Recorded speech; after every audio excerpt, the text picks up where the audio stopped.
Amados, nós estamos tratando do sacerdócio de Melquisedeque já há algumas semanas.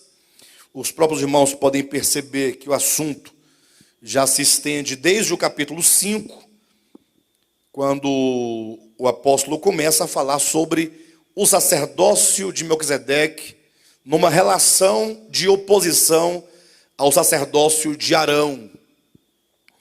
E o assunto se estende por tantos capítulos, né? Vai ainda até o final do capítulo 7, em razão das muitas implicações que essa mudança de sacerdócio, ou que seja, do estabelecimento do sacerdócio eterno de Melquisedeque traz. São muitas as implicações.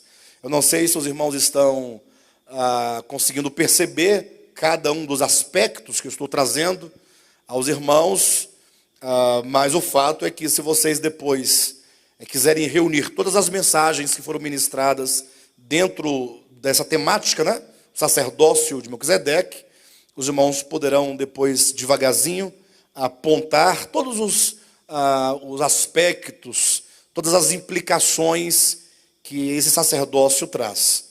E hoje, aqui no capítulo 7, a partir do versículo 11, nós encontramos novas implicações, e implicações muito dramáticas, muito complexas. Eu fico imaginando se no nosso tempo, nós estamos no século 21, em 2017, se as rupturas que nós temos proposto, que nós temos trazido à igreja, têm sacudido tanto aos corações e às mentes de muitas pessoas, eu fico imaginando então, naquele tempo, né, quando essa carta foi escrita, porque o judaísmo era algo muito forte e muito impregnado no primeiro século da era cristã.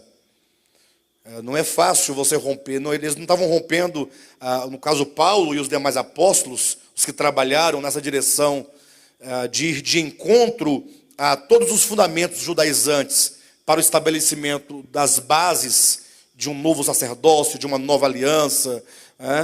Eles, na verdade, não estavam indo de encontro a uma denominação, a um grupinho de pessoas. Eles estavam indo de encontro a uma religião milenar, não somente milenar, mas, sobretudo, uma religião nacional. O judaísmo era uma religião nacional. A despeito das seitas que havia dentro do judaísmo, o judaísmo ele era uno, era uma religião estabelecida por muitos séculos no povo hebreu, ao longo da história dos hebreus. Lógico, o judaísmo se deve entender por judaísmo um momento mais específico da história dos hebreus.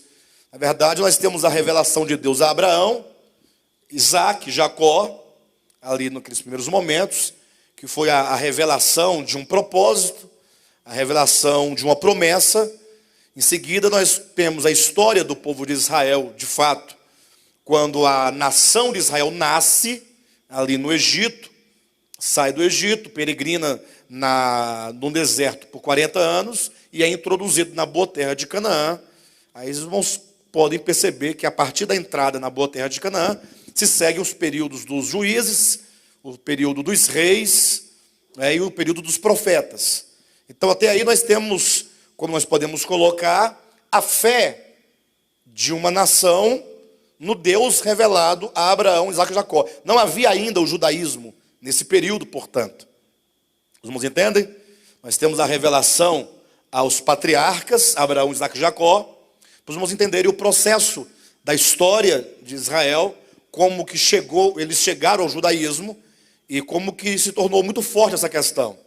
Então nós temos a promessa para os patriarcas, com a fundação da nação de Israel, a partir da saída do Egito, da aliança que Deus fez com o povo no Monte Sinai, e com a entrada, sobretudo, na boa terra de Canaã, se seguem os períodos dos juízes, o período dos reis e o período dos profetas.